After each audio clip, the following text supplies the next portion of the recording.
going. Perfect. So let's see, we got about 22 people. If people want to go ahead and while we're waiting, if you want to go ahead and put your name, pronouns, and organization in the chat, that would be super helpful so we can kind of keep track of who's all here. And so everyone knows who each other is. Go ahead and we'll do that. If you have any issues accessing the chat, feel free to let me know. And also throughout this presentation, go ahead and feel free to use the chat to ask questions, to leave other comments for other people. I'm going to be going ahead and I'm going to be watching the chat for most of the presentation, so that way if there are questions, I can let our presenter, Rebecca, know. And with that, I think we got a pretty good turnout right now, and I'm sure a few more people will trickle in. So while everyone's putting their name in the chat, I'm going to go ahead and get things started. And my name is Melissa. I use they, them pronouns with the Community Foundation of South Puget Sound. I want to welcome everyone for being here. I'm really excited today. We're having one of our favorite partners, Rebecca from the Ostara Group, coming doing another presentation today. This one, in case you were not 100% sure which one you're with, this presentation is called Give Local, How to Make the Most of This Opportunity. And while it is a little more geared towards Give Local, a lot of this information can be used to leverage digital strategy throughout other campaigns that you may be doing online, since most of us have moved to virtual right now. I do want to let everyone know that our next workshop after this is another Give Local platform walkthrough. So if you are participating in Give Local and you're not sure, how to use the platform right now, and you want a little bit of help with that, on Tuesday, September 8th from 1 p.m. to 2:30, I will be doing another walkthrough. And then after that, we do have a little bit of a break. And on September 17th, we have another awesome workshop, and this one is going to be called How to Create Compelling Social Media Graphics, an Introduction to Canva. So anyone who needs a little bit of help designing some social media posts and designing just kind of, marketing tools and resources, Canva is a great resource, and it'll be awesome to kind of see a little bit of hands-on how to actually do all of that, because it can get a little overwhelming at first. And so with that, that is about all that I have right now to get things started. So I'm going to go ahead and hand it over to Rebecca to get us going. Thanks so much for being here, Rebecca.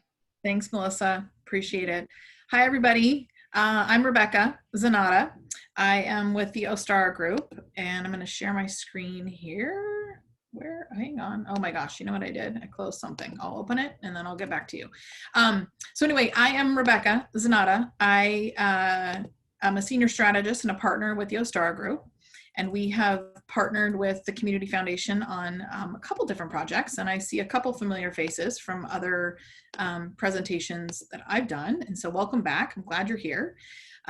Today's presentation, as Melissa said, is really talking about Give Local and how we can make the most of it right now, and knowing that, as you said, Melissa, so much of what you have done for Give Local is something that you can translate into the rest of your fundraising strategy as well. So as you know, most of you, when you do this presentation, I don't see you, all of you, in the screen, but we'll rely on questions in the chat, comments in the chat. I'm going to ask you to participate in the chat.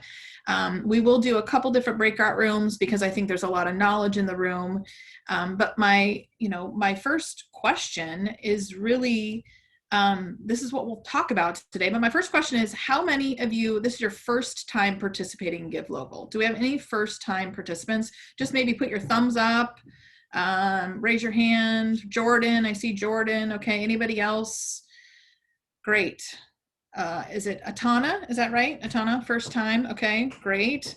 Any other first timers? Thumbs up or wave? Okay, great. So assuming the rest of you then are experts and you've joined. No, I'm a first timer too. First timer, George. Okay, great. Thank you. Excellent. Okay, so the good news is we've got some first time people, and then we've got some people who've done this before. And so the great news is when you are in the rooms, my hope is that you can learn from each other and spend a little bit of time learning from each other because of the fact that you have done this before. And so I love this type of presentation because, again, we'll talk about Give Local specifically, but my hope is that you can translate some of this into the other work that you're doing as well. So, you know, first off, let's just acknowledge, wow, what a time we're all living in, right, in terms of our experience. Interestingly enough, when you think about Give Local, one of the things I've been thinking about is that it is a digital platform and it is sort of built for times like this right now, which is a great way for you all as organizations to take advantage of having the platform, to take advantage of having the time to do this. So we're going to talk about planning. We're going to talk about analysis. We're going to talk about each of these and talk about tips and tricks and some different things. And my hope is that you walk away with an idea, you walk away with a bit of a plan, and congratulations, it's August 25th. We're not doing anything until November 6th, so you've got a lot of time. So that's a good thing, right? So again, our dates for Give Local are November 6th through November 21st. About similar timing as it was last year. And the foundation is actually working on a great website. I'm going to actually share it for a second and come back to my screen. But what I want to do share is that Melissa and their team are working on getting this all up and running. But when you get a chance, they'll share this widely once it's up and running. But there's a lot of really fantastic information on this site. So there's design assets, as you can see. There are articles, there's workshop materials. And so this will be your go-to in terms of when this link is live. And you'll be able to get into here and to see the different workshops. You'll be able to see the articles and guides, sample images. But I think one of the things that I appreciate about the foundation, Melissa and Mindy and your team, is that you're putting together resources for this group as well. And so as you're designing, as you're looking at things, just know that this website will exist for you and will be a really helpful tool. Melissa, anything you want to share about that website or anything that to expect at this point? I think at this point, I think just broadly, as you were sharing, there's just a lot of information. We definitely did, I definitely heard a lot of the feedback from last year and that there was a little too much. So we definitely tried to narrow it down, made things a little more focused, tried to cover topics that people struggled with a little bit more last year. So like we have some articles that are talking about like getting champions. I definitely made sure that we have some relevant articles that are referring to right now during a crisis and fundraising during that, how to doing some online fundraising. So some tips and tricks on how to do that. We do hope to have everything up and ready in the next couple of days, and then I will send everyone an email link with that information. So hopefully people will get to view that soon and we'll find things useful in there. Great, thanks, Melissa. My slides will follow up. So anything I mention, anything I share, any of the slides will follow up, and there's some links in there. Also a really good planning resource, a Giving Day article that I have included in here that is worth looking at. Oh, there we go. I did not mean to do that. Imagine that. So are you back seeing my slides? Yes. Okay, good. Thank you. Okay. So as I mentioned, obviously this is all the pieces and components that'll be part of the nonprofit toolkit online. And so there's a lot of resources in terms of your planning to go and look at. And especially for those who are first time, looking at the emails templates, looking at the key messaging and the hashtags, looking at some of the social media pieces, and to try to look to see how you can build and lift your communication strategy out of there. Also the images and the logos, right? So part of the reason a Giving Day and part of the reason Give Local is so successful is that you're using similar images, right? And you're using that and your community sees that and they're attaching that to this great philanthropic opportunity to give back to your community. And then, as I said, there'll be the workshops in there as well. So make sure, you visit that, keep that bookmarked probably between now and November 6th. That's what I would suggest doing, and continue to visit that regularly. So when I think about planning starting today, right, here we are all together, thinking about your communications right off the bat, right? I definitely suggest kind of a month out communication, a week out communication, a day communication, and then thinking about your post communications are too, right? Because when you think about November 6th to November 21st, you have a window, right? In terms of what you're prepping people. One of the things I'm seeing a lot right now with all online events, taking our live events virtually, is people are continuing to save the dates, right? Because it's something to look forward to. So making sure that your organization through multi-channel, so either through email, through social media, through potential snail mail, if that's something people are still appreciating, and we want to use the post office right now. So if there's some postcards you want to send or a way you want to use the post office, sending something to save the date for people. Great idea. That's something you can do right away. Just giving people the heads up that it's coming. And thinking about your post communications as well, right? Thinking about how one of the things that's super important about Give Local, and you'll hear me talk about this, is, it's an opportunity to give. It's not the reason to give, right? Your organization, your mission, the impact that your organizations have, that's the reason to give. Give Local is really just the opportunity. And so how are we communicating our mission? And then how are we taking advantage of the fact of, all these potential new donors or renewing donors coming into the organization through Give Local? What's going to be the strategy for keeping them? We'll talk a little bit about that. So who's on your Give Local team? I talk about this a lot. And right now there's a lot of isolation. We're by ourselves. We're in groups of 5 or less, depending on where you live. And one of the things that I think is really important is who's on your team, right? Helping that team identify stories, having that team help you with content feedback. When you get to the stewardship piece, having that team help you with thank you notes. So I want you to be thinking about that, right? So if you're a note jotter or you're on your computer, one of the things that I really want you to think about is who's going to be part of your Give Local team, right? Who are 3 to 5 people that you can have, that you could pull together in the next week, maybe share some thoughts from this presentation. But think about sort of preparing and planning for Give Local, but thinking about it from the aspect of not just you by yourself, but who's part of your team. That can be a board member, it can be other staff members, it could be volunteers, it could be donors, it could be a Give Local champion, some of you who have participated before. Those are some different opportunities as well. And then thinking about your channels, right? So there's multi-channels. Multi-channels work really well right now. You've got your online, you've got letters, you can do postcards, you can do phone. I mean, again, I've always been a phone person in terms of picking up a call and getting a thank you or talking to someone. But I think we're seeing the phone come back more now, and people are answering their phones. Now, it's not a general, everyone's doing it, but I am reading articles. I am seeing information that people are home more. And so they have more time potentially to pick up the phone. And they, again, thinking through your own donor audience. Maybe there's people who are older in populations who haven't been out, and so they would love to hear from you, right? I mean, I've heard different organizations having success where they just been calling and checking in on people and, hey, want you to know Give Local's coming up. You've participated in the past, save the date, kind of just use it as an opportunity to connect with donors. Something that we can do all the time, which is really a great cultivation and stewardship point.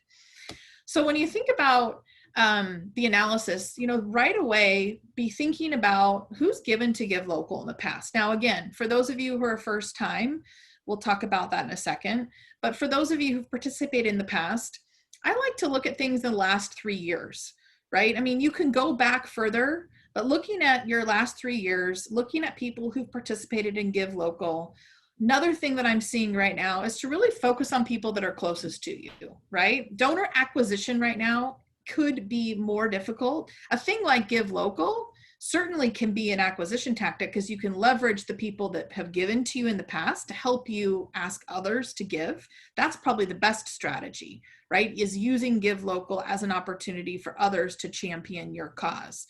But thinking about who's given to you in the last 3 years is another thing, kind of as you're marking down your list. You've got your Give Local team. Look at who your donors were, right? Pull that out of your database. You know, Melissa, I think you guys do you have historical records in your platform that people can pull out past donors? Is that something you can do through the platform? Not right now, Okay. because Okay. unfortunately, yeah, because they updated the platform itself, but going forward, you will be able to, Okay, yes. great. So for those of you who then obviously, however you are tracking your information through a database, through Excel, through Access, however you're doing it, pulling out and together a list of people that have given to Give Local before. That's a great place to start, right? Because when I think about segments, right, personalization, segmentation are things I talk about a lot, but thinking about the segment of Give Local, the people that have given to you before. And so what is our strategy going to be for them? And then what is that strategy going to be for people who are in our database who haven't participated in Give Local before? But having that information so that we can do 2 different segments right away is important. And then thinking about Give Local as a retention tactic, right? Is it a retention tactic? Is it keeping people coming back? One thing about giving days that we know is that people like the participation of it, right? They like to leverage their gift during a time when other people are giving. And so thinking about the fact that other people are giving to different organizations during that time is an opportunity to sort of take advantage of the fact that there's a frenzy. People are excited to give. And so really thinking about who are your past donors and thinking back beyond just last year if you've participated, but thinking about past years.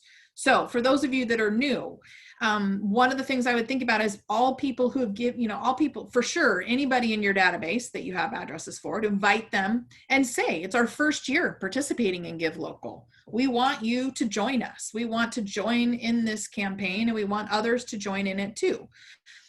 Thinking about event donors from the past, whether you've had an online event or if you had an in-person event, those people like to show up, right? So they would probably be really good Give Local participants. So thinking about segmenting donors who've been to your events in the past, if you've not participated in Give Local in the past.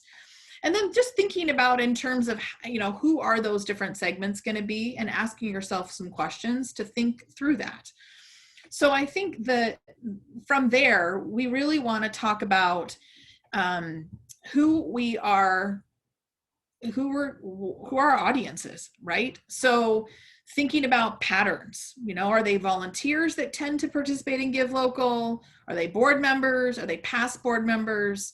Maybe they're subscribers if you're an art organization, members if you're a membership organization. But really thinking through who are those prioritized audiences for you, right?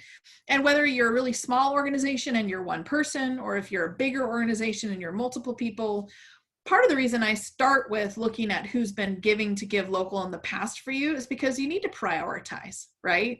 And I realize it's difficult to just talk to everybody. And, I finished teaching, I teach a summer course at Seattle University in the nonprofit leadership program. And we taught a marketing and communications course this summer. And one of the things I was reminded of for nonprofits is there is no general public, right? When you market to the general public, you're just kind of like putting your message out there. And so I suggest these audiences because I think about if you can, again, segment into these different groups to speak to them as volunteers, to speak to them as board or past board. And what I mean by that is I think about a thank you letter, right? I use this example a lot. The thank you letters have maybe 3 or 4 different paragraphs. That 3rd or 4th paragraph is the one that I want you to personalize, right? That's the one I want you to personalize to the audience that we're talking about. I want you to personalize it to the volunteer. So what that means is as a volunteer, you know the story of X, or as a board or a past board member, you know this. So I'm not asking you to think about 5 or 6 totally, completely different communications. I'm just asking you to think about how you can personalize one paragraph in that, one piece of that, to speak to a specific audience. So when you think about it that way, it's a little less daunting because you're not trying to create multiple communications, but you are specifying and targeting a group and speaking to them, because part of that then is you're speaking to me, right? I'm a former volunteer. I know that story. And so I can then connect that way. And so thinking about who your priority groups are, right? When I think about, you have that information of who's given in the past, or you think about your most loyal donors or new donors, how can you leverage your existing donors to help you be your champions, right? And we'll talk about that a little bit later when we talk about peer-to-peer, because part of that peer-to-peer fundraising is when I'm asking a group to communicate and champion on my behalf versus myself.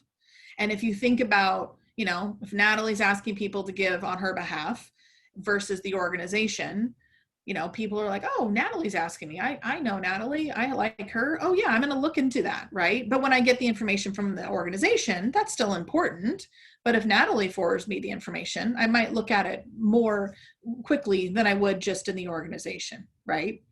So really starting to think about your audiences, starting with your Give Local participants. If you're new, pick a segment to focus on and start thinking about the different stories and the personalization, right? Start thinking about what speaks to them. What is it about your mission? What is it about your impact that speaks to those different audiences? And considering to think about that from the aspect of each of your different audiences. So in the chat, I would love for you just to put in there, who is going to be part of your Give Local team, right? As you're sort of thinking about it, who are you going to ask to participate?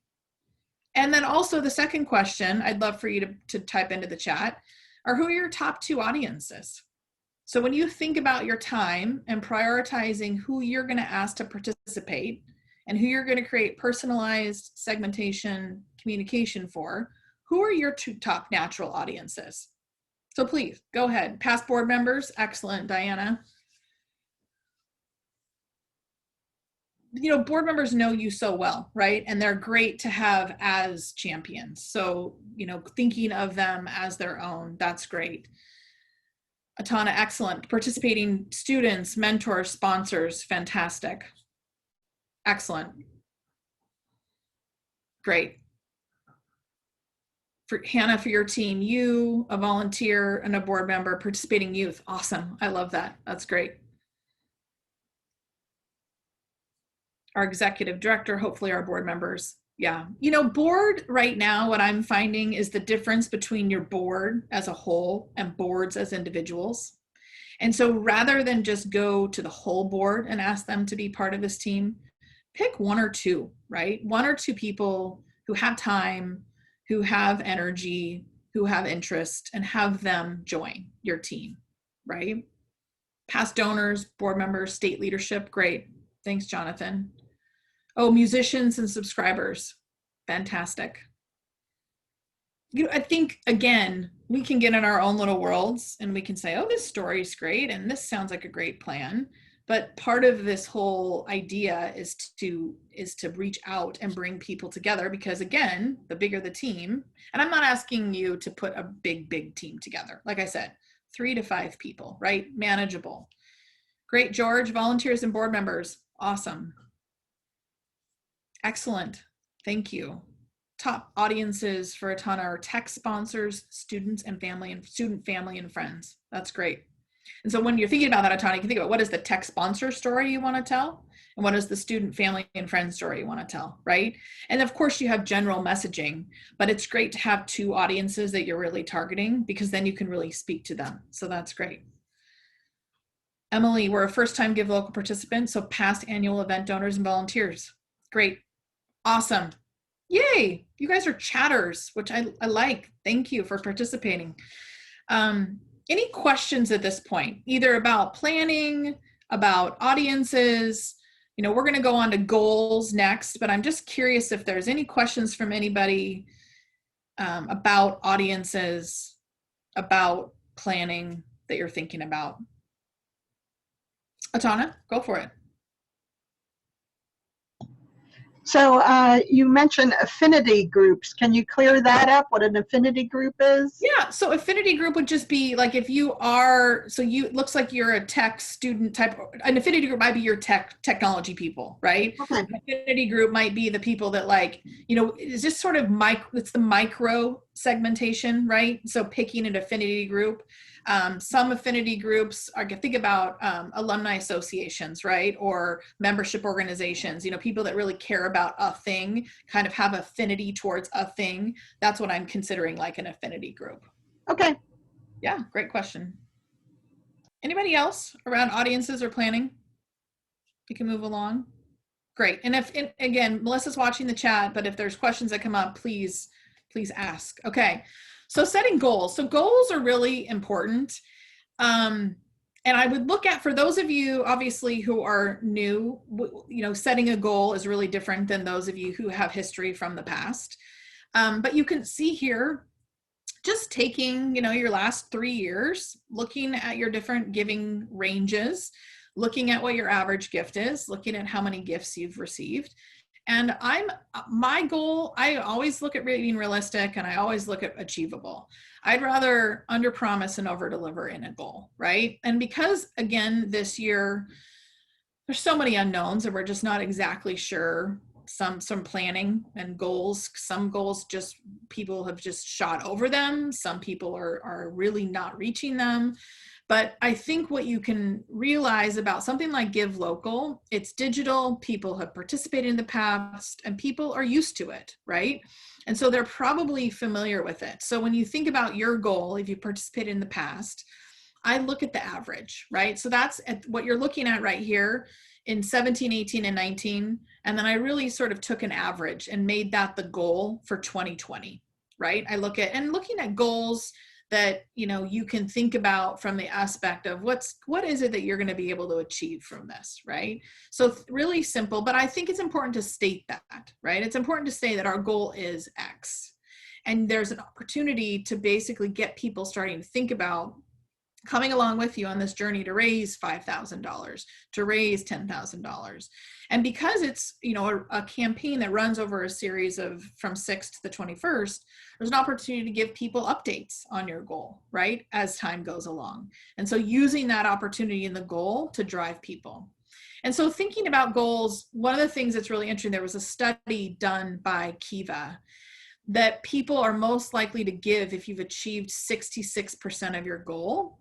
So what reason I say that is because I want you to really think about it, again, using the word achievable, really thinking about it from being reasonable and thinking about it from pulling past giving. Now, if you don't have past giving, so for George, Atana, those of you that are your first time participants, you know, look at maybe what an average event would do for you. Look at what an annual appeal has done. Look at some sort of, it doesn't even need to be 100% comparable, but part of the way you're going to set your goal, when we talk about doing some of the pre-fundraising, so asking people to give before Give Local starts, participate maybe in matching funds, think about that in terms of how you're setting your goal, because as you're asking people to give ahead of time, you know, you might be able to increase your goal by November 6th when the actual the dates of Give Local start, right? So be thinking about that in terms of your goal and thinking about it from that achievable, that people want you to be towards your goal in order to participate. So thinking about naming your fundraising goal publicly, right? I think that's important. So, and I believe probably in the platform, there's a place where you can put your goal, right, Melissa, where you can put what you want. Excellent. Yep. So you want to put that. That's what I mean by publicly, right? Is state what your goal is in there, but also think about non-revenue goals, right? And part of the reason I say this is because generally sometimes, and we all know those board members who are fixated on, or staff members, to be honest, to be fair, on the dollar figure, right? And the dollar figure is important because we want to achieve that goal. But thinking about, you know, maybe we do want to use this for new donors, and we're really going to focus on taking a group of people and having them be champions for us to increase the awareness of new donors in this Give Local. Maybe you're going to focus on gifts above a certain amount. Thinking about an average gift. You know, think about the volunteer piece, right? If people are interested in volunteering. But what I'm asking you to do is just to think about goals beyond monetary as well, because that helps sort of get people excited, and it helps you also think about success for Give Local beyond just the dollar figure, right? Something that of course is important, but I want you to think about beyond that. So let's talk a little bit about the matching funds. Okay, so I previewed that a bit. Yeah, Atana, do you have a question? No, okay. Matching funds, what I mean by that is not, there's employer matching funds and then there's donor matching funds, right? So employer matching funds are people who work for companies that match them, right? Now that's one key piece, and we want to make sure that that's something that you're encouraging people, that if they work for a company that matches, want to remind them of that, right? I oftentimes see that as a PS in communications, where it'll say, PS, if you work for a matching gift company, please consider matching this gift today, right? So thinking about who those people are in your community who are donors, who work for matching gift companies. But what I really want to talk about are the matching fund donors. So putting together, I was just working with a client this morning, and they just did an online event, and it was successful. And she put together a match pool of $16,000 to use during the online event. And it was very simple. There was no kind of tricks around it. It was basically $16,000 that she used to say every gift up to $16,000 will be matched dollar for dollar. And so what that shows is that actually we know this from reports and statistics, that 84% of donors, they're more likely to donate if a match is offered. And 1 in 3 people say they'll give more money if a match is provided. So whatever kind of match you can put together, we know from statistics that that leverages other people to give.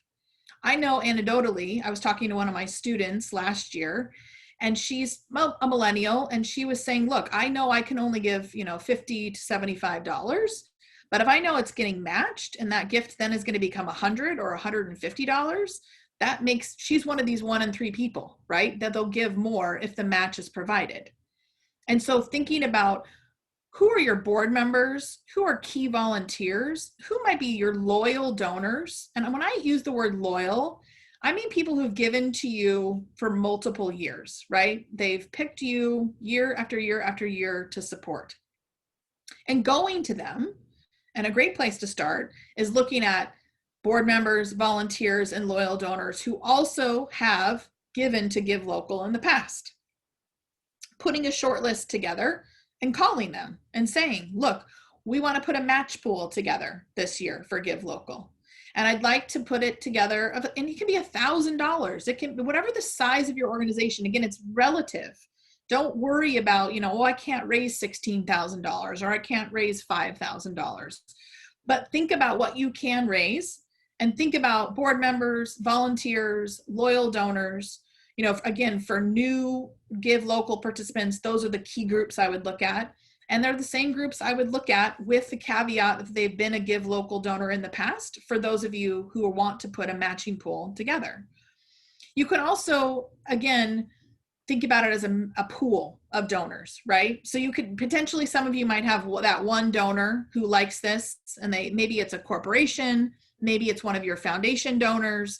I mean, thinking about matching pool or matching donors just beyond individuals is really important too, because some of you have other partners, whether it be corporations or foundations, where you can use that, leverage their gift also as a match, and they might like that. So having a conversation with them about that.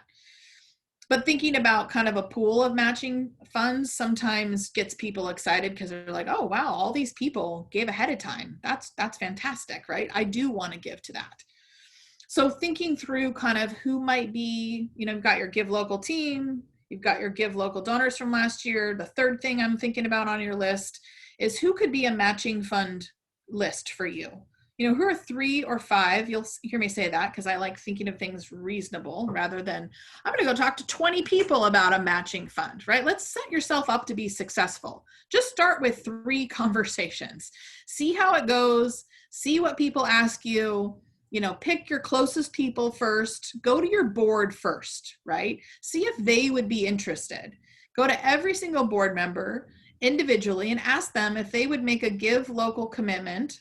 They can give it during the campaign, but if they will contribute it towards a match. Then in your communications, you can start to think about how much you've already raised and use that to leverage as well. I'd love to know if there's those of you who have participated in the past, have you used the match fund in the past and how's it worked? Anyone willing to share if you've used it?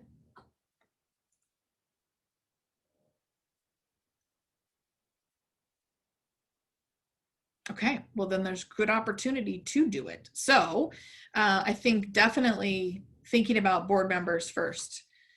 For Matthew, it's been a make or break for us in terms of getting engagement. Awesome. And Matthew, would you just add, has it been board members? Has it been, who's participated in your match in the past?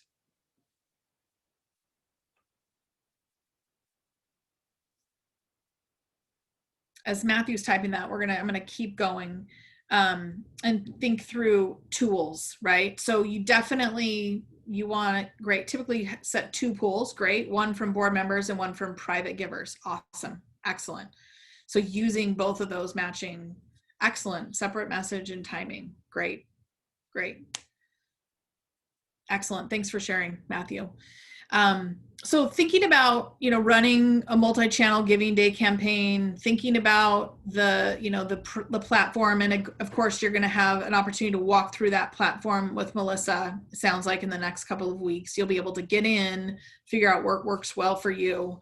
But really don't just rely on social media alone, right? Oftentimes we think about giving days and digital as social media alone. Make sure you do include email. Make sure you do include another channel of communication. Just because some people are not on social media, some people are on it less, some people might be on it more right now, but the idea of trying to communicate with as many wide audiences as possible, but thinking about it from the aspect of how can you drive people to your website, right? So thinking about online email tools that go towards your website, that go towards your Give Local site through the platform, but thinking about ways in which you can utilize email. And it shows email is a more proven tactic for actually raising money than social media. Now, yes, people create Instagram fundraisers, they can create Facebook fundraisers, but thinking about it from the aspect of how are you going to use email to communicate with people at the same time as you're going to use social media. And then thinking about, I have a link into mail merge. I mean, don't laugh, but I do, think being personal in your communication, either in letters or in email. Most of the email platforms, whether it's Constant Contact, Vertical Response, MailChimp, they allow you to make a dear someone. So dear Amanda, dear Jordan, dear Joe. Thinking about yourself, I like seeing my name, right? I like when they've written my name, and whether it written is either in an email or in a letter, rather than just having it be just a general communication, right? So if you can just incorporate that dear and merge in the first name, that's what I'm talking about. Simple tool that again increases the personalization and is shown to increase people's interest in participating in your campaign. So when you think about that, I want you to think about this peer-to-peer piece, okay? So how many of you, just type in the chat or raise your hand, how many have used peer-to-peer, which is basically using existing donors to raise money and help you from other donors? Have you used that? Amanda? Yep, great, thanks for the thumbs up. Others who've used peer-to-peer? Atana's used it, great. Anybody else? George, you guys have used it. Awesome. Matthew, excellent. Anybody else? Okay. So when you're thinking about peer-to-peer, I want you to think about, again, peer-to-peer matching fund. You can see a theme here, right? These are people that are interested. They're your champions. They care about you. So existing donors, your volunteer, your board. We also know that it's a popular tactic across multiple generations, right? So people from the Generation Z, which is the youngest generation right now, really even up to the silent generation, the oldest generation, people like asking, they like sharing what they care about, right? And that's what we're really asking them to do, is we're asking them to share the story of your organization, and we're putting together the tools for them to do it. So when I think about it, it does require time. right? You do want to train and sort of create a toolkit. And I have some examples and thoughts on that. And it's a really good way if you, again, thinking about it in bite-sized pieces and not trying to go out and get every audience if you haven't done it in the past. Thinking about it from your board, and maybe if you've leveraged your board too much, think about a different subset of volunteers that you could use as a way to position for peer-to-peer fundraisers. Amanda or Atana, would you mind just sharing in the chat, or you can come off mute, who have you used in the past to leverage your peer-to-peer fundraising?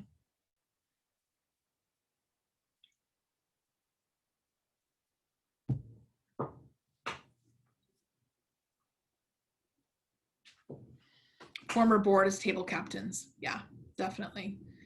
I mean, this concept right now of virtual champions, virtual host, virtual table captains. I mean, to me, it's what's a blessing, I think, in terms of how, yes, we have an opportunity to really, especially with Give Local, spread the word digitally and use this platform. And so bringing people together, asking them to be hosts, asking them to be thinking about your table captains, you know, who've been table captains at your event in the past. Maybe those would be great people to ask to be peer-to-peer fundraisers for you for virtual, especially because, again, some of you might be doing an event in the fall. Some of you might not be doing an event in the fall. But if you're not, 100%, anybody who's been a table captain for you or an event supporter, those are the people that I think would be really great in terms of your peer-to-peer group for Give Local. Atani views students in local service organizations. That's great. So, and again, your board is a natural place to start. Past board, natural place to start, okay? So thinking about it, we just talked a little bit about that, but in terms of the goal, besides money, what do you want to think about? What do you want to focus? Just use the chat and share. I know this says breakout room, Melissa, but I think we'll just use chat. So tell me about, you know, what other goal you're going to use.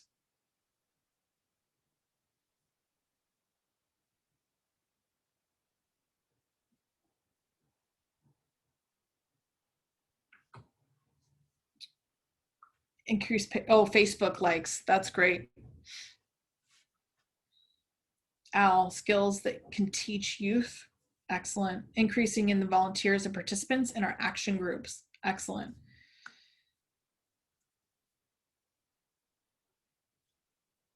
Gain new champions. Share with a large audience. Definitely. Social media followers. Great. These are all good things to include in terms of in addition to your money goal. Yeah, for you, Katie, excellent. Just getting new donors seems like a great goal, definitely. Just getting people to give, right? And utilizing for you, certainly the board and then other donors who've been loyal to be those people that increase those new donors for you would be great.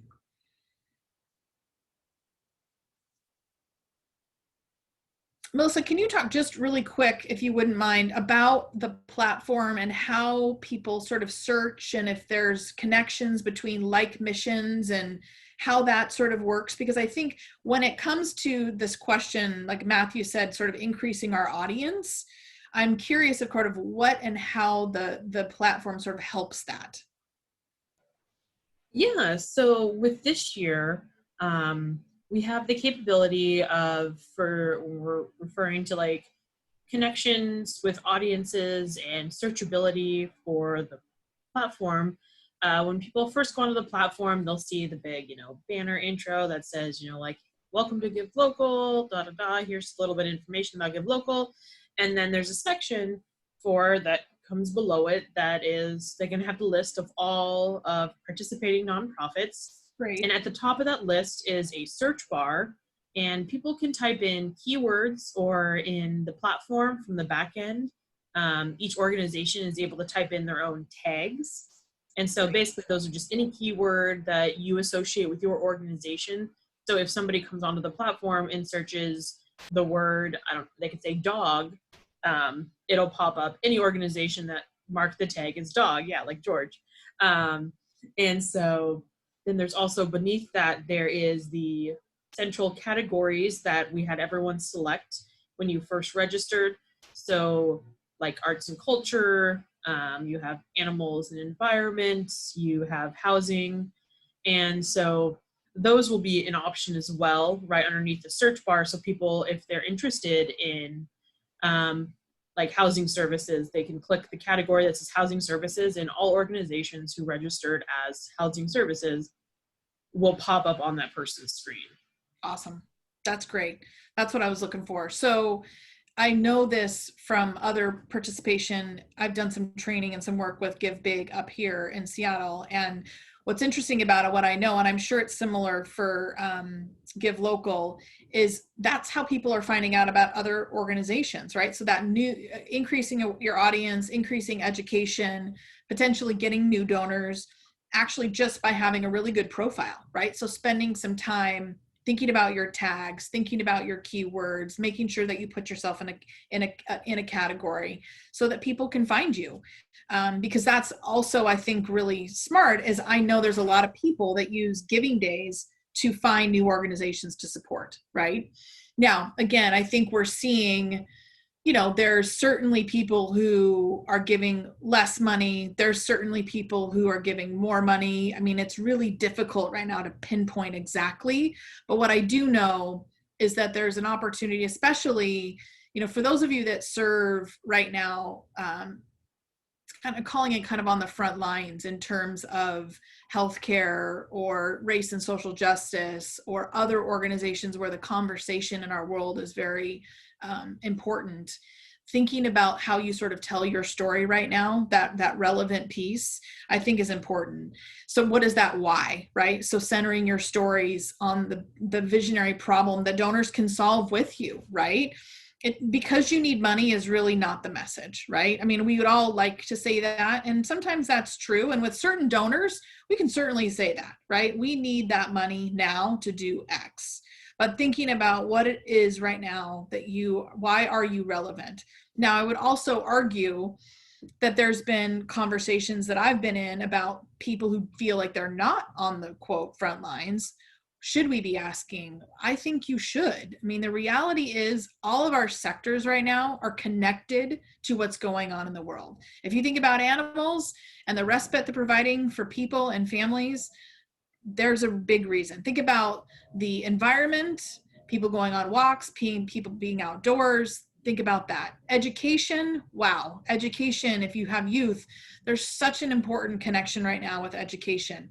So I think there's an opportunity to really think about your story and think about what's relevant right now, and think about, it's probably not the same story you told last year with Give Local, right? Like, you're thinking about it from the aspect of what's relevant right now to your mission and impact and how people can support you right now, very specifically. Now, I'm not a person who recommends very designated funds, because I think the greatest gift a nonprofit can get is an unrestricted gift to pay salaries, to keep the lights on.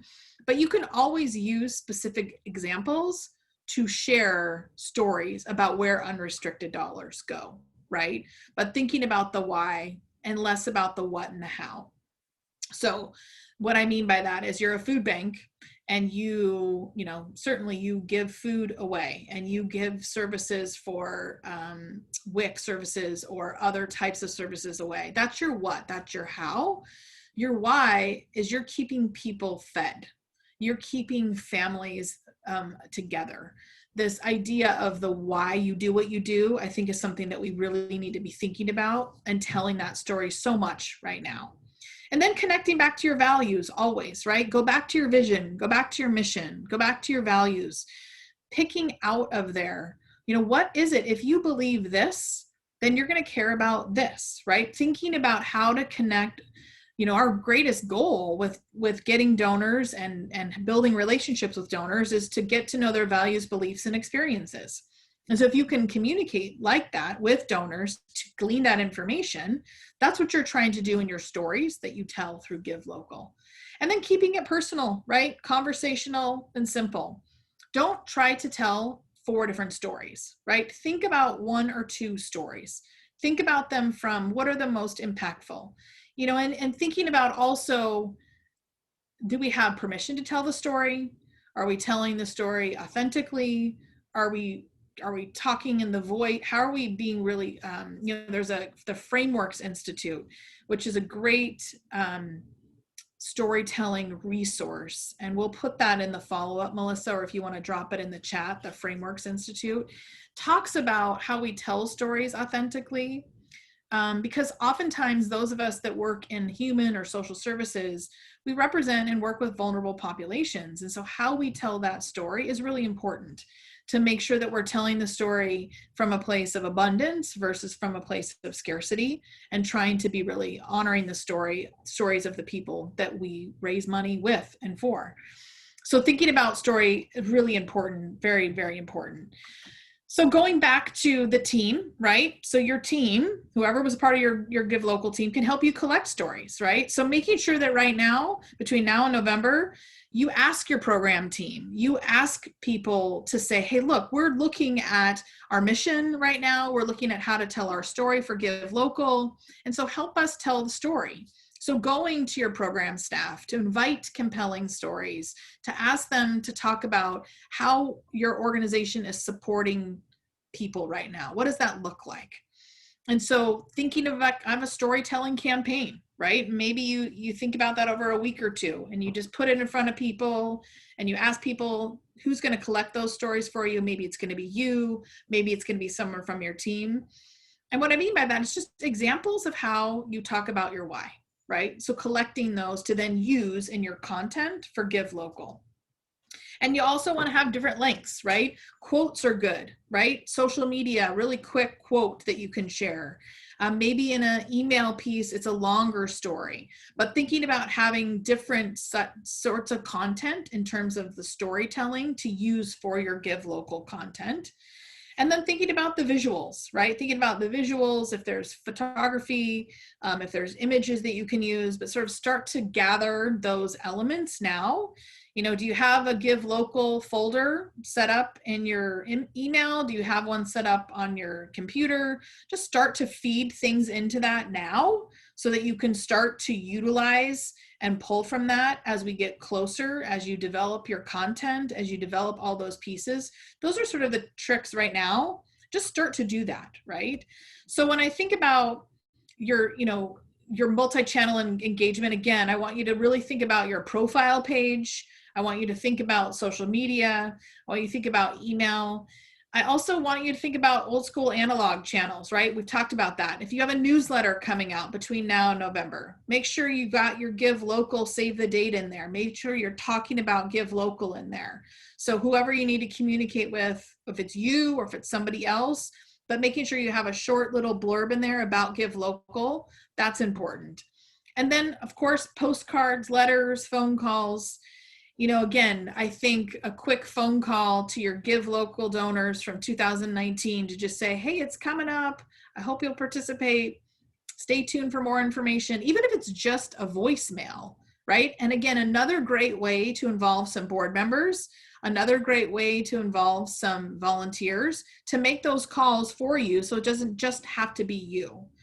And then, of course, thinking about amplification of social media, thinking about the different hashtags, but making sure that, again, part of the reason we use hashtags in social media is because it increases our audience. It increases our awareness. And so if you're someone, potential donor, and you're going into social media and maybe you're going to Twitter or you're going, on any platform and searching for a hashtag, your organization is using it, you're going to come up, right?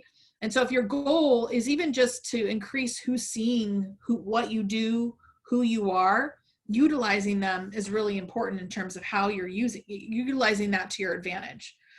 So one thing that I'm thinking about, and I would love for you to put this in the chat, when I think about communications and storytelling, one of the things I work with organizations on is, what are you first at, only at, and best at?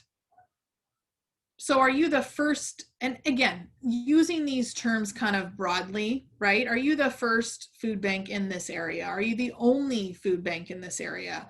And I don't think nonprofits think about this very often, because we're often thinking about others and we're thinking about who we're serving and who's benefiting from the services and how we deliver them, and just making sure that we're there for our community. But I'm curious, if you think about this from your organization, what are you first at, only, best at? This is a place where you can start to use this to build stories and to build your content. So George, I use it. We're the only pet food bank in Mason County. There you go. Excellent. That's a statement, right? And so making sure that people know that, right? And everybody has their own first, only, and best. Shannon, the first literacy organization in Mason County. Awesome. Others. It's okay to brag too, by the way. We need to get people to, again, you're bragging because it's for a good reason. You want people to give to your organization, right? We want them to know about your organization. The first cooperative watershed council west of the Mississippi. Ooh, that's awesome. Cool, Emily. So this is another one that I would kind of jot this question down and talk about it with your team, right? Go back to your Give Local team and have this conversation. The primary low barrier shelter in Thurston. That's excellent, Jordan. Only higher education institution in Mason County. I love it. First robotics team in Olympia. The best way to share the love of STEM. That's awesome. Thanks, Atana. It is. Agreed, Melissa. A humble brag. Yes. And it's just, what it is it's so much of it is, some of it can be used externally, right?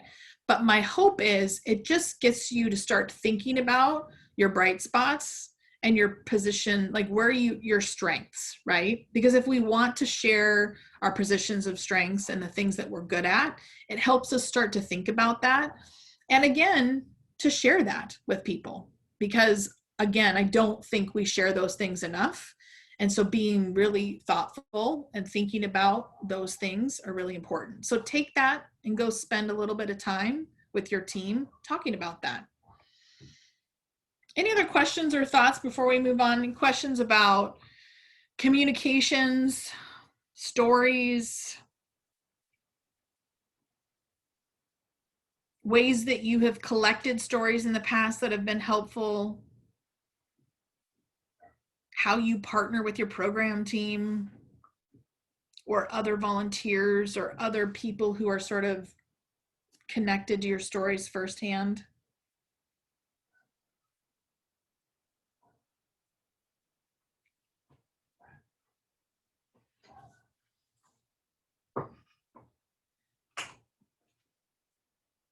Yeah, Diana, clients who can speak on their experience, definitely.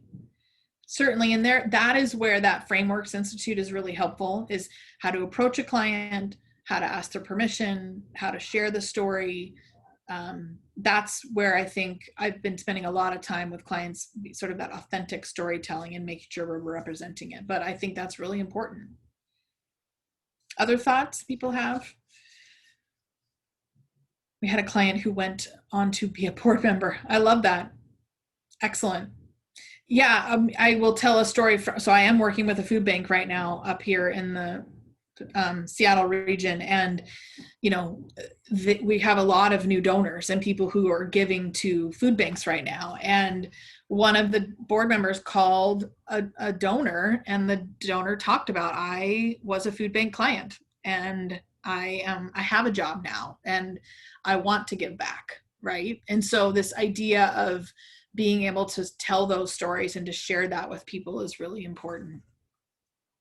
So George says, we're fortunate in Shelton, the local news media will put us on anytime you do something when it can be shared on social media. That's great. Leveraging earned media when you can, certainly, very, very important. Excellent. All right, thank you.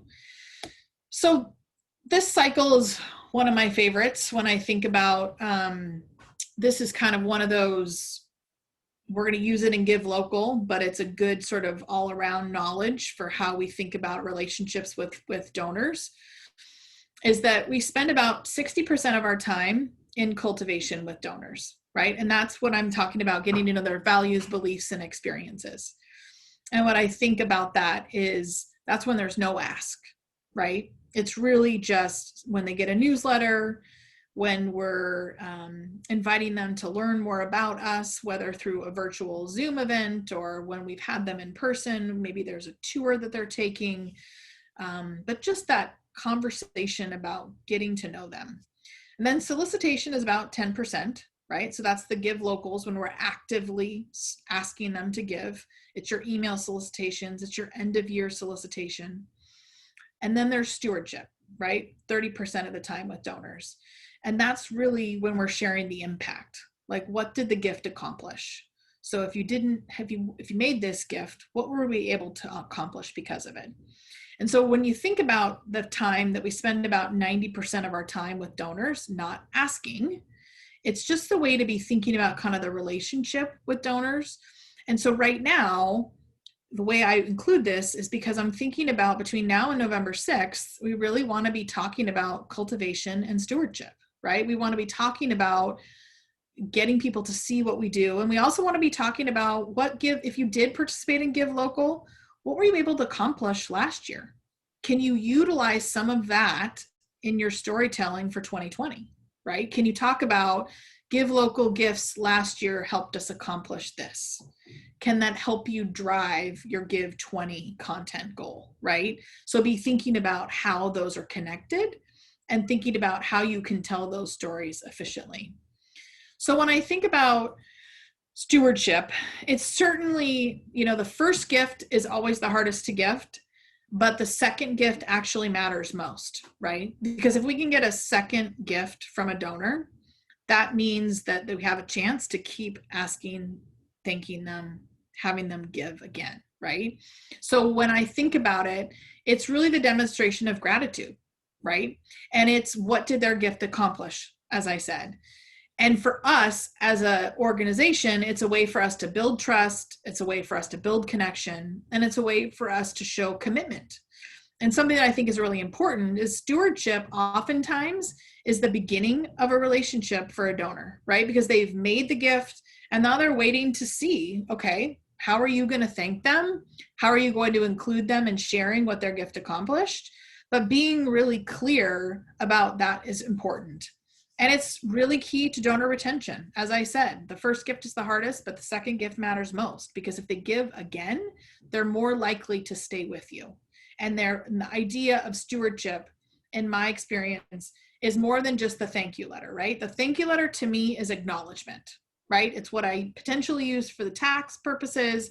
It just says thank you, and that's great. And I'm not saying you need to do that. That is like baseline. But stewardship is what I'm talking about when I'm thinking about these different kinds of instant stewardship, right? Which can be fast and custom. And so I've included in here a couple different, in fact, I'll go to it. Have anybody used CosVid or Thankster? Anyone? Okay, they're great. They're great. CosVid especially, you can pre-film thank yous. So again, go back to your team, get some people part of it, and pre-film some thank yous. And again, it's just like super simple with the iPhone. You say, thank you, thank you, Melissa, for your gift. And it's 20, not even 20 seconds, 10, 15 seconds long. And then I can send it to Melissa very specifically. You don't even have to even specify a name either. If you're kind of thinking about it, you can test it out. You can just say, thank you for making a gift, but it can come from a person, right? And it shows up in your email and you click on it. So I would certainly recommend CosVid as an instant stewardship tactic. Thankster is another one, which is you can pre-prep thank you cards, right? And they're easy to mail and get out the door. The other thing you can do is if you think about it, if you have a board meeting between now and then, and again, we're doing most of them virtual. Some people are getting together if you have great space, but send every board member some note cards. And at the board meeting, at the end of the board meeting, or for a period of time, 10 minutes in the board meeting, just have everybody write a quick thank you. Thank you for participating in Give Local this year. We're so grateful for your gift, right? Again, not as quote personal by saying the gift of X, but part of it is just getting this part of your stewardship up and running is really, really important. And thinking about saying thank you right away, right? You can also use social media, right? You could use social media to do shout outs for people. You could potentially put people right away to say thank you for that gift. And again, there's ways to give people that instant stewardship. So I am curious, again, in the chat, I would love to know what stewardship, what's working for you when you think about how you're using it. I'm curious, what are your existing stewardship actions? This is the time when I'd love to learn from you, and I'd love others too. What are you doing to steward your donors?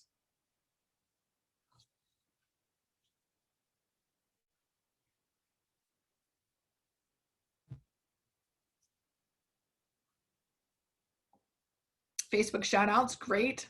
Oh, so Evangeline, you guys are doing thank you videos. And are you just doing them, are you doing it with any platform, Evangeline? Or are you just doing it normal video using Samsung iPhones? I'd love to know. Because if there's another platform out there. Thank you letters, emails, personal visits. Hannah, writing thank you notes right away, spending thank you calls right away. You did a peer-to-peer fundraiser sort of COVID hit. Yeah, I think that's the thank you videos. Yeah, thank you videos shot on iPhone, created with Animoto. Oh, that's fantastic. And Evangeline, yes, social media and email using my Samsung. Yeah, I mean, it doesn't have to be, I mean, again, depending on your organization, depending on sort of, I think people get hung up on the professionalism side of it. I mean, there is an element of like that authenticity that's sort of like a person sending you the video right away saying thank you. That's really great. Shannon's working through the list of just check in. Now we're going on to appreciation campaign. I like that. Exactly, Al, the proper care and feeding of sponsors. Exactly.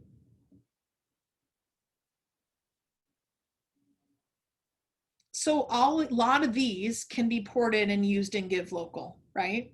So any new ideas that have come out of this that you're thinking about, oh gosh, I'm going to do that. And again, making sure you utilize your team for stewardship. This is a great task you can delegate for people to be part of your thank you team. A video approach, Emily. That's great. Another thing that's nice about that is, most of us have sort of a device and we can do it from our home, and therefore you can collect them and then you can use them so people can feel like a participant. Certainly. Excellent. Any other questions right now? Thoughts? We've got about 20 minutes or so.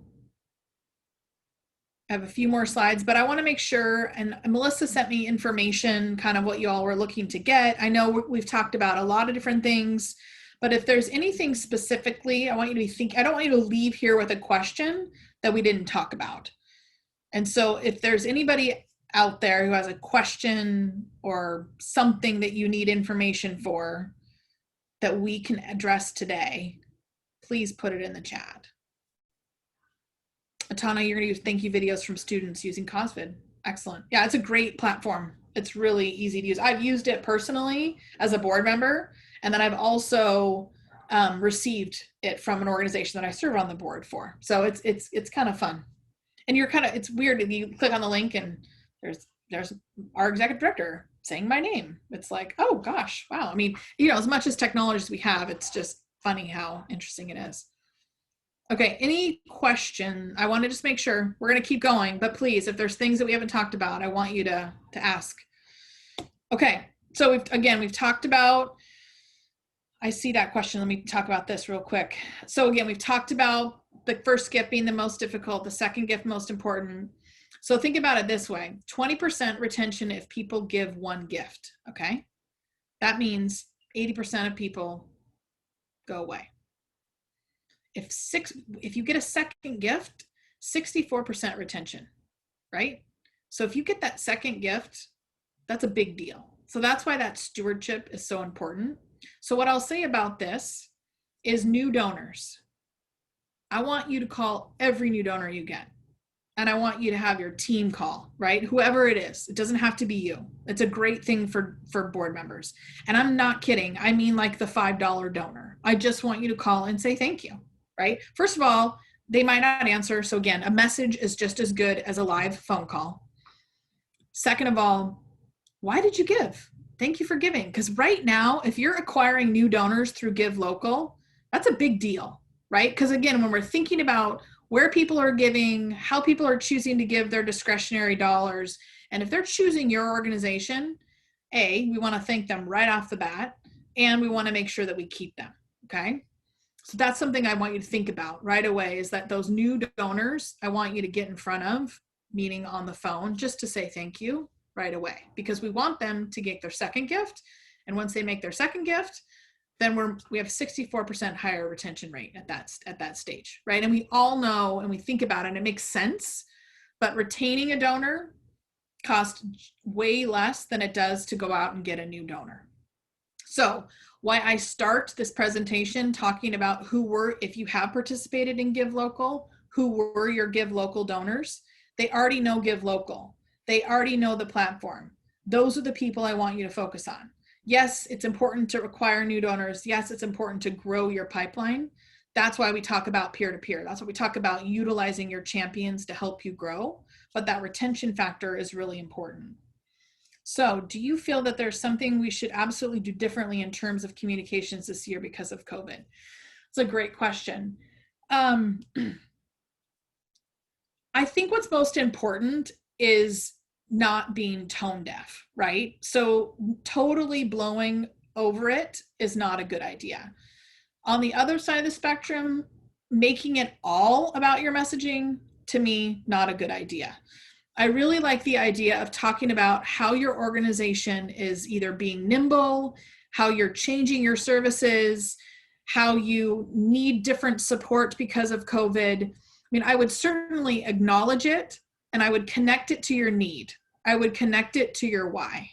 I would not make it the sole focus, but I certainly would mention it. I hope that helps. Any ideas, Hannah, any ideas for those who want help with phone calls, but maybe uncomfortable with using their personal phone number? Yeah, it's a great question. We don't have a work phone in the number list. You know what? That's a really good question, Hannah. And again, if there's a way to, I don't know if you have an office setting or if there's phones that you could use. That's another thing, is bringing people in, again, socially distant, appropriate, using different phones, like a landline phone, if that even exists anymore in some places, to actually call. But that's a great question. I don't have a great suggestion for that. Jonathan says Ring Central allows you to use your phone, but link it through the office number. Awesome. Okay. Melissa, do you want to put the Ring Central, if there's like a website for that, maybe we can put that in the chat. Thanks, Jonathan. How about pre-Give Local messaging, which will be happening in the final weeks of intense election fundraising? Oh, yes, Emily, good point. Okay, so here's my thought on that. Again, if your mission was important in January, your mission is still important now, okay?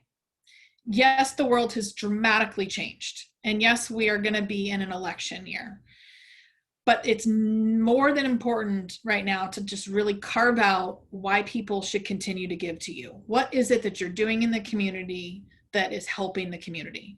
And I really, really believe that it's important to, that's why I talk about, Emily, that differentiation of like a story or a specific message versus like, we do all of this, right? That carving out the story. And you know what? Here's the deal. You're going to get lost in the noise. It's just going to happen, right? And so that's why other thing I argue, that's a strong word, is using multi-channels, right? Using social media, using email, using phone calls, using letters. Because what happens is at some point, you're going to get through the noise. And the other thing is, if peers are advocating on your behalf, they're really going to get through the noise, right? So like an organization that sends me an email, again, I'll use that example. And if Natalie sends me that same email, I'm going to open the one from Natalie more likely than I am the organization. Now, it doesn't mean I'm telling you as an organization not to send it. I still want you to send it. But my point is, if Natalie forwards the exact same thing with a little special note that says, hey, Rebecca, I thought you'd really like to see this story. I hope you're doing well. That's going to cut through the noise. So that's our job right now, is to be thinking about how our stories and how our messaging, but also the realization that you're just going to get lost in it, period. It's a complicated year, right? For so many reasons. But that's why it's really important to be thinking about your stories. If you use Comcast Business, you can also link an office phone to your cell phone. That's great. Awesome. Thanks, Jennifer. Good, Emily. I'm glad that was helpful. Okay, so let's keep going. A few more pieces that I think I want to share with you. Okay, so important. Great, Give Local happens. November 21st happens. We're done. What do we do next, right? Make sure you talk to your donors. Give them all a thank you call. Send them all a thank you note. Make sure you add them to your newsletter, right? It sounds like a no-brainer, but I was actually just on the phone with a client this morning, and they're like, oh, this brand new donor did not get on the newsletter, right? So whatever systems you need to set up to really make sure that they get the next newsletter from you, whether it be snail mail or email, inviting them to your next event, if it's virtual or not. Maybe you can actually do something. Maybe I usually think, so the 21st, Thanksgiving's the next week, then you have December, and then I believe after sort of December 10th or 12th, you kind of lose people into the abyss until the last 3 days of the year, which is the 29th, 30th, and 31st, which are the 3 biggest giving days of the whole entire year. Some people's annual budgets, 12 to 13%, are actually met on those 3 days of the year. So think about that. But what I want you to think about is maybe pulling together people for a Zoom thank you, have your executive director, have a board member, do a coffee chat from 10 to 10:45. I'm seeing a lot of people do that. Middle of the day, quick 30, 45 minutes, a thank you. This is what your gift is going to do, and invite all your Give Local donors, right? Bring them together just to say thank you. But what I want you to really most importantly think about is what's next, right? Don't just focus your time on Give Local for the 6th through the 21st and then just forget about these people. So think about what the next thing is. That's what I want you to think about. So monthly giving, certainly something you can do, and focus groups. And some of you, since it's only August, you actually, if you've done Give Local before, you could do a focus group between now, maybe in the next couple of months. And so what I mean by that is thinking through the, again, converting monthly donor to monthly donors, that this is a way that certainly potentially you could even think about. And there's this, we don't have enough time to totally go into it, but what I'd love to think about, encourage you, any of your Give Local donors, you could send a specific mailing to them around end of year and ask them to become monthly donors. Some will, some won't. But they've already given to you, right? And we're focused on that retention. So the best part is the second gift is 64% retention, but monthly, if you get them monthly, then it goes up to 86%, right? So the reality of going from a first-time donor to a second-time donor to an actual monthly donor. So if we can transition people into this monthly giving, you're going to keep them 86% of the time.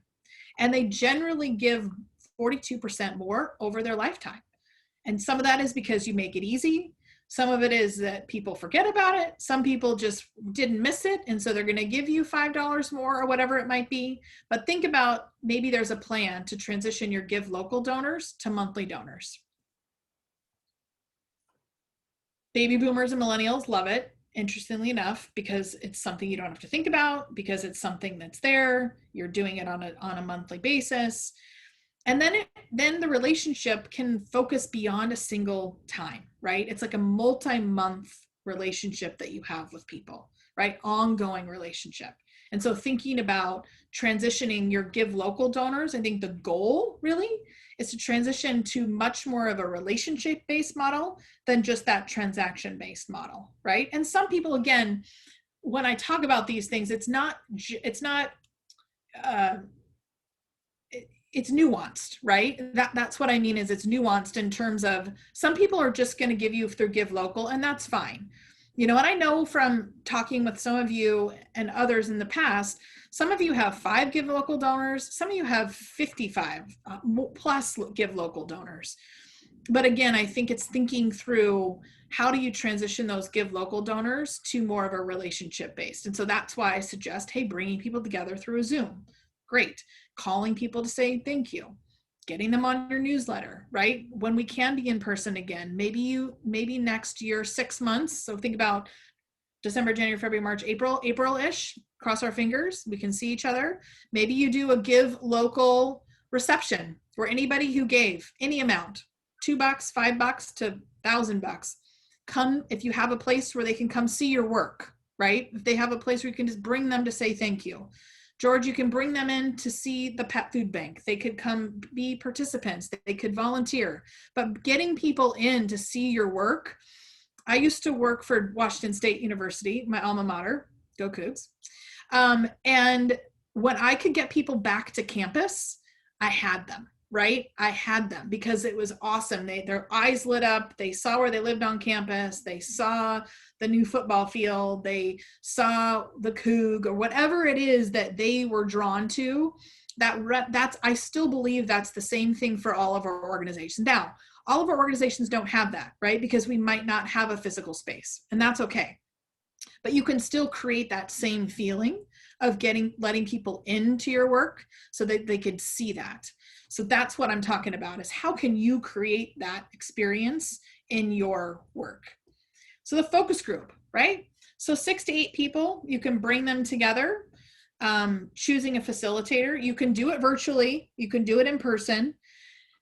And what I would ask you to do is just to ask them, you know, why do you give? Why do you love Give Local? Why do you participate?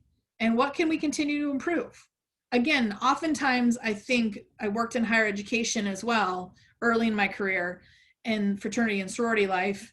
And we would always talk about what students needed, and no students would be sitting around the table. And it's like, oh, maybe we should go actually talk to the students. It's the same thing with donors, right? What do donors want? Have we asked them? Have we brought them to the table to ask? So bring them to the table. You have time between now, August and November, to bring a group together.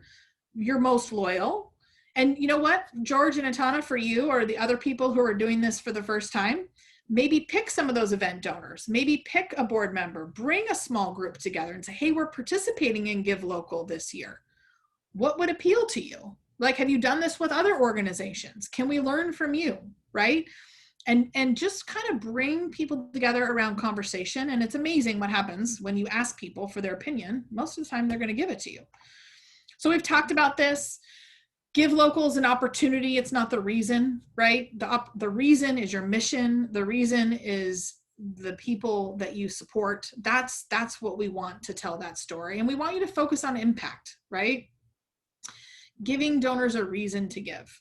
Connecting them to your mission at all levels, right? Because if you think about celebrating all gifts, knowing that people are choosing you, especially right now, and then thinking about making sure you have a plan after Give Local, right? What is that plan, and how are you going to think about, you know, one of the things that I've talked about this, but there's a way for you to look at the different audiences. And because I want you to think about Give Local, I want you to think about kind of how you're going to move them along in your organization as a group until next year, 2021 Give Local. So what is that going to mean for you all? Is that going to mean a special thank you event? Is that going to mean something that they all share? It's a reason for them to continue to be part of that. And so thinking about that is really important. And again, embracing the digital format. It's here to stay.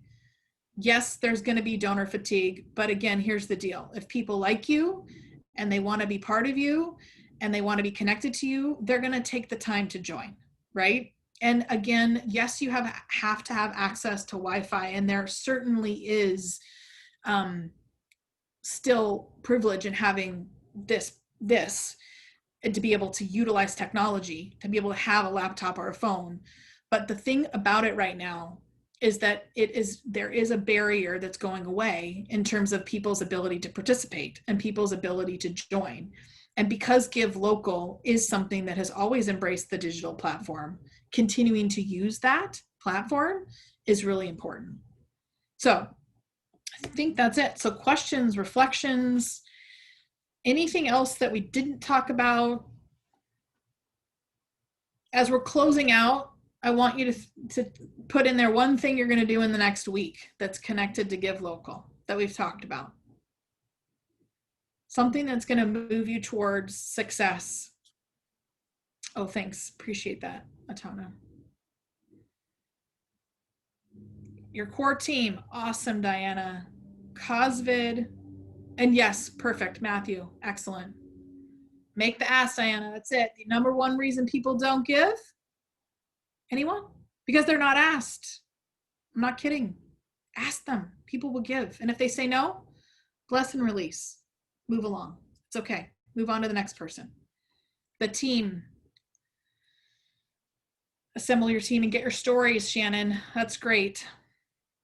Yes, I would love for you to talk to the board. Figure out the way the board's going to be involved, right? Don't over rely on your board, but figure out the best way. Is it going to be matching fund? Is it going to be peer-to-peer? Like which, and you know what? Some people might want to do both, but like thinking about it that way. Yay. Angeline, thank you. Timeline, message, match. Amanda, yeah, definitely. Excellent. Well, I am certainly available. I'm a resource. As you go through this, think about it as, the best practices that we want to use kind of in all of our fundraising. Of course, we've focused on Give Local today, but think about it from that perspective of, people are more familiar right now with technology than they were in 2019. That's for sure. Right. And so your ability to reach people is going to be great through this, and thinking about how you can embrace it and specify it for Give Local. You might even, one more thing, I know we're coming right up on time, but I didn't talk a ton about the toolkit, but I would think about putting a toolkit together for your peer-to-peer. And what I mean by that is really simple. What are some social media posts they can copy and paste? What is an email they can copy and paste? What is a letter they can copy and paste? And just a Word document with a few suggestions that people can copy and paste and use. The other thing is you can bring that group together between now and November 6th on a Zoom, in person if you can, and just talk about what it is to be a champion. Talk about the tools you can give them. Ask people what they need. And then if you have 5 or 10 of those peer-to-peer champions during your campaign, thinking about it from that perspective of having them, again, be your advocates. Awesome. And on that same note, Rebecca, as you bring it up, having a champion toolkit, that is actually the rough draft. Right? It's actually something we have a rough draft put together, but we wanted to get out the nonprofit toolkit first. So we're trying to get that out, and then hopefully a champion social media toolkit will be soon following that, with some of what you said, some sample imagery that people can post. Perfect. Some sample emails that they can post, also some sample emails for nonprofits to use to reach out to potential champions and potential sponsors. Great. Yay. But yeah, thank you so much for being here, Rebecca, and for doing this. This is a really good one. It seems like everyone really got a lot out of this. I did as well, and I'm super excited. If anyone else has any questions, feel free to put them in the chat now or to unmute yourself. And I'll stick around for a couple minutes too, Melissa, just kind of as people close out. I know it's 12:30, people need to move along, but I'll stick around if there's another couple questions. I'm happy to answer. Sounds good. Yeah, and I will be sending out the recording and any follow-up materials in the next couple of days. So thanks so much for being here, everyone. Have a good afternoon.